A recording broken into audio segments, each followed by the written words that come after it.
jardin où nous sommes est créé en 1678 à la demande de Louis XIV par un homme qui s'appelle Jean-Baptiste de La Quintinie.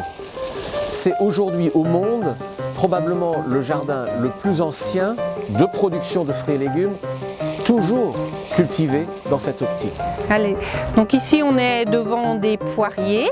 Donc les poiriers au potager du roi peuvent avoir 130 ans pour les plus vieux. Ici ils ont environ 60 ans. Pour former un poirier comme celui-ci, il faut plus de 20 ans. Et c'est tout un travail, on va dire, d'orfèvrerie des jardiniers, de taille, de palissage, d'attachage.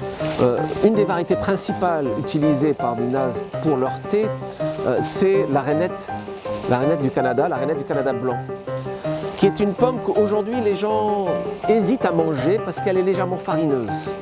Mais c'est une pomme, quand on la travaille, quand on la cuisine dans le sens noble, on la transforme, qui exhale des arômes, qui embaume et qui rappelle à la fois le présent, nos souvenirs de goût, nos souvenirs de goût de ce que pourrait être une pomme dans le passé, mais aussi ce que sera toujours une arôme de pomme. Le potager d'Orbois, c'est un endroit que j'affectionne et c'est vrai qu'on a quand même toute la variété de pommes françaises qui date effectivement de la mise en place par Louis XIV avec tous les ingénieurs qui ont travaillé. Ça a été conservé et on a des variétés de pommes qui ont disparu. Donc encore une fois, c'est l'héritage du passé remis au goût du jour et on repasse donc effectivement dans l'histoire et dans tout ce mariage de pommes, de saveurs, de roses où on retrouve justement le travail des anciens. Donc.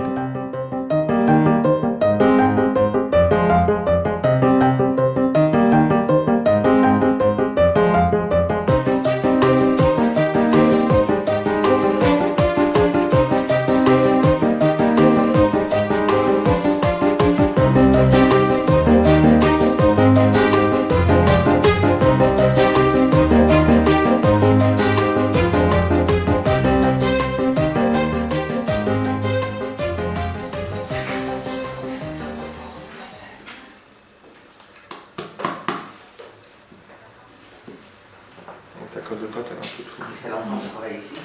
Oui, peut-être que moi, avant, j'habitais à Londres. Donc ce qui est intéressant surtout par ces souliers, c'est Marie-Antoinette a toujours inspiré le monde de la mode, le monde de la chaussure. Beaucoup de créateurs, de stylistes, designers se sont inspirés d'anciens souliers de Marie-Antoinette. Mais jamais personne ne s'est lancé ce challenge qu'on a pu faire là, pour Minas, de refaire le soulier exactement comme elle l'avait porté et jusqu'à ses derniers jours. C'est actuellement la seule réplique. On n'a pas. Si tu la contraries, je pense que tu vas contre d'elle. Alors ma motivation pour refaire cette réplique, ce qui a été intéressant, c'était vraiment de la refaire comme c'était fabriqué à l'origine, parce qu'on n'a pas de colle, on n'a pas de pied droit, pas de pied gauche. C'est la même forme, la même ligne pour le pied droit et pour le pied gauche. Et en plus, au niveau de l'assemblage, c'était un gros travail de recherche, comment la chaussure a été faite dans le temps. C'est un soulier de 1789, un petit peu avant. On a dû faire une recherche de comment c'était fabriqué, quelle matière a été utilisée et comment c'était assemblé. Ça, c'était la première chose. Et ce cuir-là a coulé dans un bateau, le Meta Catarina, en 1786. Il a été repêché donc 200 ans plus tard et il a été retanné, retravaillé comme d'origine pour pouvoir être réutilisé pour faire des sacs, pour faire des chaussures. Et on a eu la chance de retrouver exactement le même cuir pour faire cette paire de chaussures. On a pu constater en allant voir le soulier d'origine, le chausson, que c'était exactement le même grain, la même couleur. Alors ce qui est intéressant un petit peu dans ce soulier, c'est ce qu'on a remarqué, ce qui nous a un petit peu surpris, comment c'était fabriqué quand je suis allé le regarder.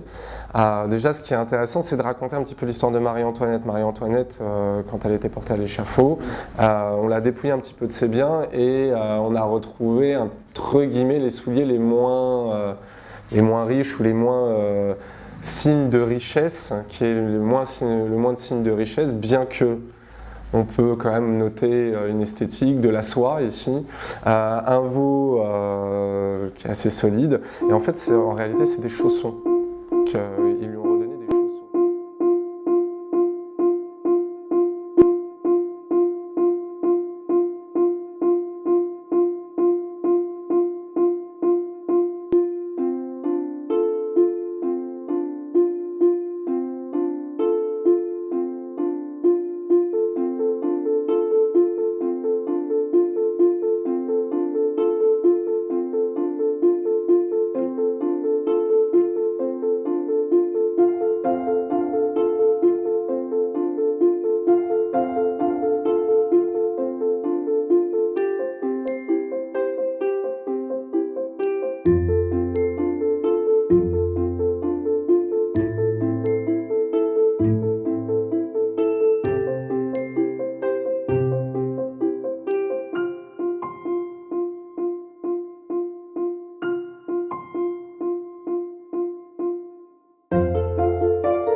À la fois un jardin ancien, oui, mais un jardin d'aujourd'hui. Un jardin que nous voudrions que ce jardin représente les enjeux de la production agricole aujourd'hui.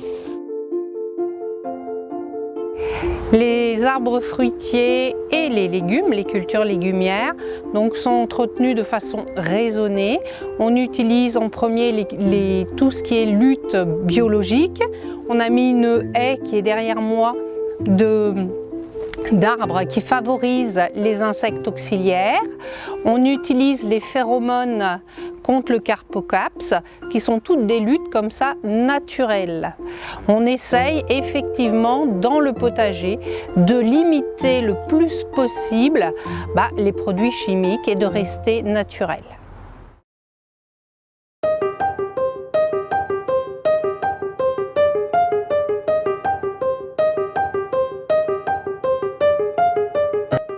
Nous avons la chance dans ce jardin de pouvoir maintenir une tradition, mais une tradition réellement vivante. Et cette tradition, c'est la raison d'existence même de ce jardin. Ce jardin a été créé, comme tout Versailles, pour impressionner. Et derrière ce mot impressionner, il y avait à la fois produire des fruits et légumes pour la table du roi, et il y avait être une lieu de promenade. On peut être une lieu de promenade et on peut produire en même temps. Et on peut produire dans cet esprit pour la santé de nos contemporains, pas seulement pour le palais ancien. Je pense qu'il faut faire une parenthèse dans le temps, parce que ce type de produit, c'est une parenthèse dans le temps, donc c'est un voyage dans le passé. C'est vrai que Marie-Antoinette a un côté très féminin, hein, donc on est sur la rose, donc on a effectivement quelque chose avec beaucoup de sensibilité, et donc le mariage, si vous voulez, effectivement de la pomme et de la rose est un subtil mariage, donc qui correspond tout à fait à l'époque et à l'histoire, hein, puisque c'est vrai que les gens à l'époque sur la cour de Versailles étaient très raffinés, on était vraiment dans l'excellence. J'ai été très heureux de rencontrer toute l'équipe de Ninas pour cette fabrication, pour cette commande assez particulière, tout simplement parce que personne n'aurait pu redemander un voyage dans le temps comme on a pu faire ici. C'est un voyage dans le temps de par encore une fois les matériaux, les méthodes de fabrication.